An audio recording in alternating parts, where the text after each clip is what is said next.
जय हिंद, वंदे मातरम। दोस्तों, अब हम पढ़ेंगे चक्रवर्ती ब्याज के स्टेप नंबर 2 के सवाल।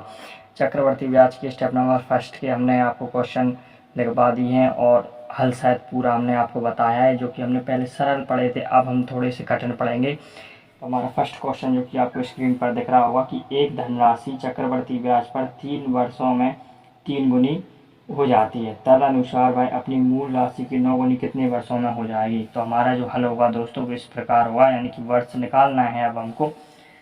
तो उसमें कुछ नहीं करना है कि वर्ष एक साइड लिख लीजिएगा दोस्तों और गुणा एक साइड लिख लीजिएगा।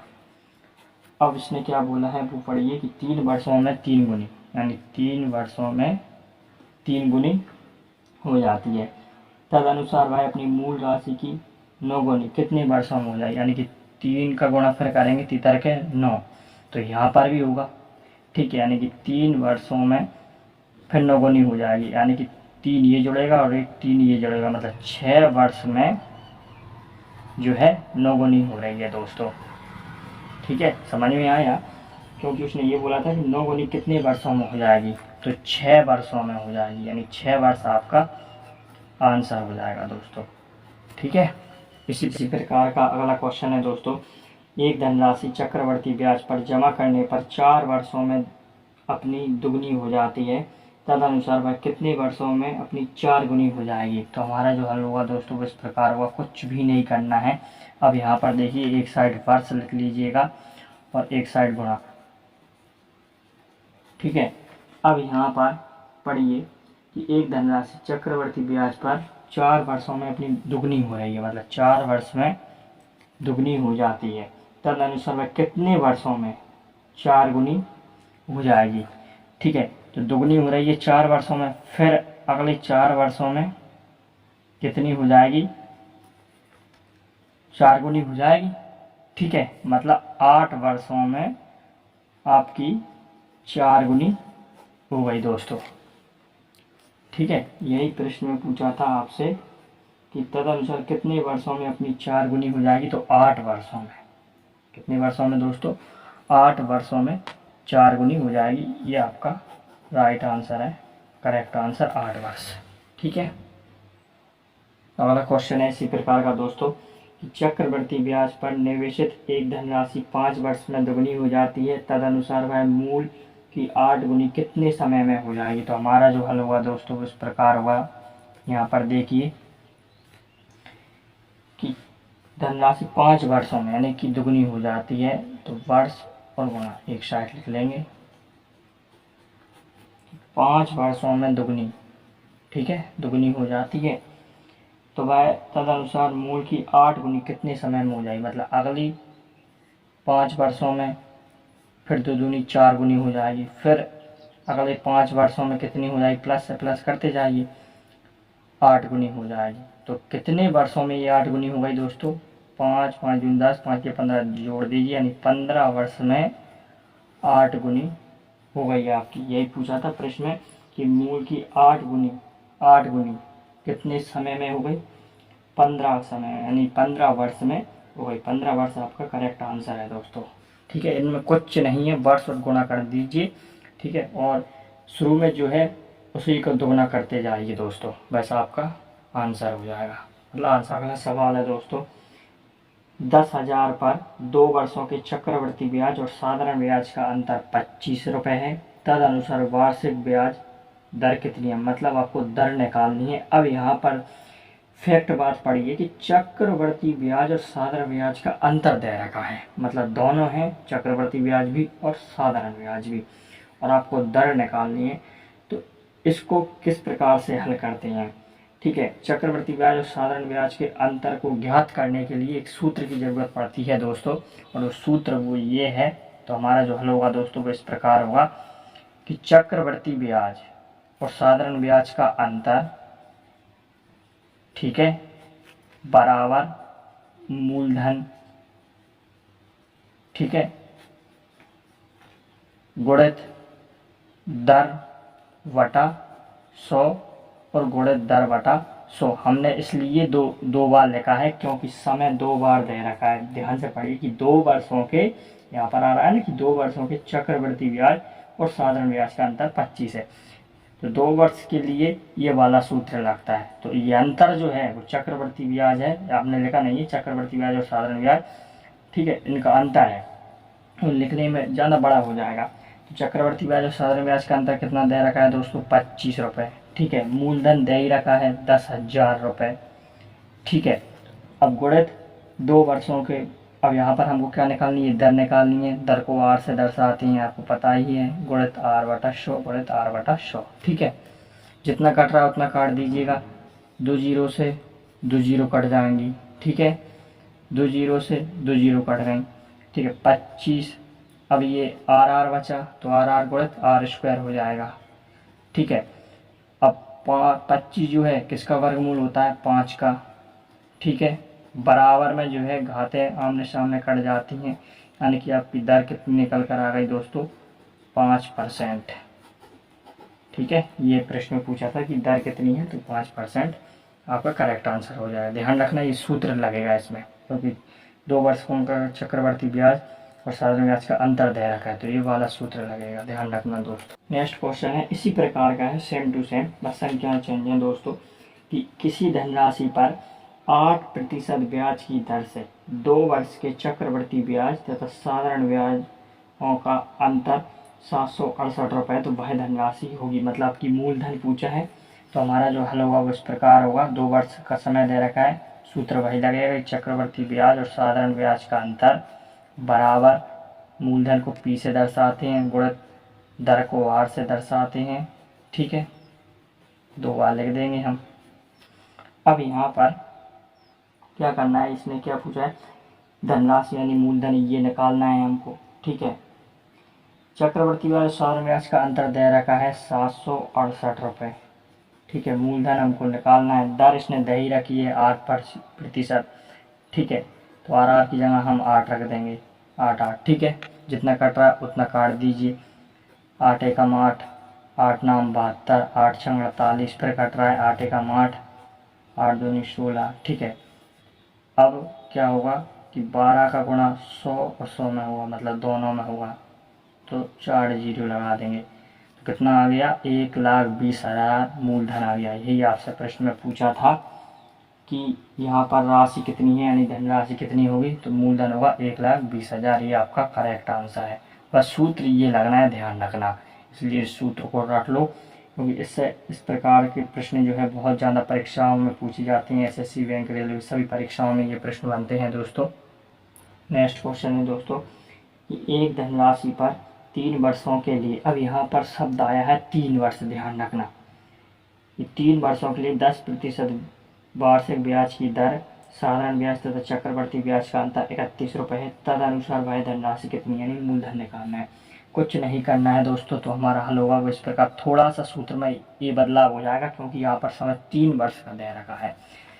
तो चक्रवर्ती ब्याज और साधारण ब्याज का तो हम अंतर लिखेंगे, ठीक है, और मूलधन लिखेंगे बराबर में, ठीक है, और गुणित वही लिखेंगे दर और बटा 100 लिखेंगे, फिर गुणित दर बटा 100 लिखेंगे। अब यहाँ पर कर रहे थे हम 2 वर्ष के लिए, क्योंकि 3 वर्ष का है इसलिए एक बार और होगा, ठीक है। अब होगा 300 प्लस दर और बटा 100, बस ये स्टेप और जुड़ जाएगी 3 वर्ष के लिए, कुछ भी नहीं करना है। जो 2 वर्ष में यहाँ तक सूत्र था, अब 3 वर्ष के लिए थोड़ी ये स्टेप और बढ़ गई, 300 प्लस में दर जोड़ देंगे, बटा 100 हो जाएगा, ठीक है। अब यहाँ पर देखो किस प्रकार से हम हल करते हैं इसको, कि चक्रवर्ती ब्याज साधारण ब्याज का अंतर कितना दे रखा है, 31 रख देंगे यहाँ पर, ठीक है। और हमको क्या निकालना है, इसमें धनराशि निकालनी है, ठीक है, यानी मूलधन निकालना है दोस्तों। और दर कितनी दे रखी है, 10%, तो 10% लिख लेंगे, ठीक है। और गुणित फिर 300, फिर इसमें भी 10 जोड़ देंगे दोस्तों, और बटे 100, ठीक है। 31 बराबर मूलधन 10/100 गुणित 10/100 गुणित 300 में 10 जुड़ जाएगा, कितना हो जाएगा, 310/100, जितना कट रहा है उतना काट दीजिएगा। 2 जीरो से ये 2 जीरो कट जाएंगे, 1 जीरो से 1 जीरो कट जाएगी, बराबर में आमने सामने की संख्या कट जाती है, मतलब 31 से 31 कट जाएगा। अब कितना बचा, एक जीरो ये बची और 2 जीरो ये बची, मतलब 3000, मतलब सॉरी 3 जीरो बची, मतलब कितना हो जाएगा मूलधन निकल कर 1000 रुपये। ठीक है, तो धनराशि कितनी है 1000। यही आपका प्रश्न का आंसर हो गया। उसने यही पूछा था कि तदनुसार वह धनराशि कितनी है, तो 1000 रुपये वह धनराशि है। उसमें कुछ भी नहीं करना है। 3 वर्षों के लिए पूछा जाए बस ये स्टेप जोड़ दीजिए, और 2 वर्ष के लिए पूछी जाए तो यहीं तक रहने दीजिएगा। 3 वर्ष के लिए ये स्टेप और बढ़ा दीजिएगा। अगला क्वेश्चन है दोस्तों कि एक धनराशि वार्षिक चक्रवर्ती ब्याज की दर पर 2 वर्षों में 500 रुपये और 3 वर्षों में 540 रुपये हो जाती है। ठीक है, तदनुसार उस चक्रवर्ती ब्याज की वार्षिक दर ज्ञात करना है। यानी कि आपको यहाँ पर मूलधन नहीं पूछा है ना वर्ष, यहाँ पर दर निकालनी है आपको। ठीक है, तो हमारा जो हल हुआ दोस्तों वो इस प्रकार हुआ कि यहाँ पर देखिए कि 3 वर्षों में 540 रुपये हो रही है धनराशि। ठीक है, कितनी हो रही है 540। ठीक है, 2 वर्षों में कितनी हो रही है 500 रुपये हो रही है। ठीक है दोस्तों, अब ये वर्ष घटाएंगे तो 3 में से 2 गए तो कितना बचा 1, 3 में से 2 गए 1 बचा। ठीक है, 540 में से 500 गए तो कितना बचा 40, मतलब 1 वर्ष का ब्याज कितना है 40 रुपये है। ध्यान रखना 1 वर्ष का ब्याज कितना है दोस्तों 40 रुपये। अब उसने क्या पूछा है हमसे, देखिए तदनुसार उस चक्रवर्ती ब्याज की वार्षिक दर ज्ञात कीजिए। ठीक है, आपने एक सूत्र साधारण ब्याज में पढ़ा होगा दोस्तों कि साधारण ब्याज को SI से दर्शाते हैं। ठीक है, मूलधन को P से, गुणित दर को R से और समय को T से। तो ये वाला सूत्र लगता है उस साधारण ब्याज में। तो यहाँ पर उस सूत्र की यहाँ पर आवश्यकता पड़ेगी। अब ब्याज कितना है साधारण ब्याज, मतलब मान लीजिए ब्याज है 40, क्योंकि 1 वर्ष का ब्याज कितना है 40। ठीक है, मूलधन कितना दे रखा है दोस्तों 500, क्यों 500 दे रखा है। ठीक है, अब यहाँ पर मूलधन के रूप में कितना रखेंगे 500। ठीक है, 500 इसलिए रख रहे हैं कि वो छोटा है 2 वर्ष, इसलिए हम तो उठा के रख रहे हैं। इसको भी रख सकते हैं। ठीक है, लेकिन समय पर 3 वर्ष रखना पड़ेगा। गुणित दर हमको निकालनी है। समय 1 वर्ष का ब्याज दे रखा है, इसलिए हम 1 वर्ष ही रखेंगे। वैसे हम 2 वर्ष रख सकते हैं, फिर हमको 2 का गुणा 40 में करना पड़ेगा, मतलब 40 की जगह फिर 80 रखना पड़ेगा यदि समय आपको 2 वर्ष रखना है। तो यहाँ पर 1 की जगह यदि आपको 2 वर्ष रखना है तो फिर 40 में 2 का गुणा करना पड़ेगा, क्योंकि ब्याज आपको 2 वर्ष का ही निकालना है। ठीक है, यदि 1 वर्ष का निकालना है तो इसलिए हम 1 वर्ष ही ले रहे हैं। ठीक है, और बटे में 100, जितना कट रहा है दोस्तों उतना काट दीजिए। 2 जीरो से 2 जीरो कट जाएंगी। ठीक है, 5 कम 5, 5 8 40, यानी कि दर निकल कर कितनी आ गई दोस्तों 8%। ये प्रश्न में पूछा था कि दर कितनी है, तो 8% निकल कर आ गई। ये आपका आंसर हो गया दोस्तों। ठीक, अगला प्रश्न इसी प्रकार का है दोस्तों, सेम है। एक धनराशि 8% वर्ष के चक्रवर्ती ब्याज दर पर 2 वर्ष तथा 3 वर्षों के बाद क्रमशः 1440 रुपये तथा 1728 रुपये हो जाती है। तदनुसार R का मान क्या है, मतलब सीधी सी बात है दर का मान क्या है, मतलब आपको दर निकालनी है। तो हमारा जो हल होगा वो दोस्तों इस प्रकार होगा कि यहाँ पर 2 वर्ष और 3 वर्ष दे रखे हैं, तो 3 वर्ष बड़ा संख्या ले लेते हैं आगे 1728, जिससे क्या हुआ सॉल्व करने में सवाल कोई परेशानी नहीं होगी। और 2 वर्षों का कितना दे रखा है रुपयों में 1440। ठीक है, 3 में 2 गए 1 वर्ष, तो 1 वर्ष घटा दीजिए 1728 में 1440 का ब्याज आ जाएगा 8, 12 में 4 गए 8, 17 में 14, 3 और 1 2, यानी कि 1 वर्ष का ब्याज कितना आ गया 288। ठीक है, अब यहाँ पर वही वाला सूत्र लगा दीजिए, साधारण ब्याज बराबर मूलधन गुणित दर गुणित समय बटा 100। ठीक है, अब ब्याज कितना है 288। ठीक है, मूलधन कितना है 1440, गुणित दर हमको निकालनी है। समय 1 वर्ष का है क्योंकि 288 जो है 1 वर्ष का है, इसलिए समय 1 वर्ष से लिखेंगे और बटे में 100। ठीक है, 1 जीरो से 1 जीरो कट जाएगी, 12 144 होता है और 12 दूनी 24 और 12 चौक 48, 12 कम 12, 12 दूनी 24 और 2 का गुणा 10 में कर देंगे, 10 दूनी 20, तो आपका दर निकल कर आ गई 20%। ये प्रश्न पूछा था कि आपकी दर कितने परसेंट है, तो 20%। ठीक है, यदि प्रश्न में मान लीजिए मूलधन पूछा होता तो ये सवाल और आगे जाता। ठीक है, और आगे की जाता, और यदि आपको करना है तो इसका मूलधन निकालना और इसका आंसर हमें कमेंट बॉक्स में लिखकर भेज देना दोस्तों। ठीक है, क्योंकि यदि प्रश्न में आगे पूछा जाता कि यहाँ पर मूलधन, यदि दर की जगह यदि मूलधन पूछा जाता, दर तो यही निकल कर आती है, यदि मूलधन पूछा जाता तो ये सवाल और आगे की ओर जाता। ठीक है, तो यहाँ पर हमने आपको चक्रवर्ती ब्याज के स्टेप नंबर 2 के दोस्तों सवाल समझाए, जो कि अब हम पढ़ेंगे अब आगे चल के स्टेप नंबर 3 चक्रवर्ती ब्याज के। मिलते हैं नेक्स्ट वीडियो में। जय हिंद, वंदे।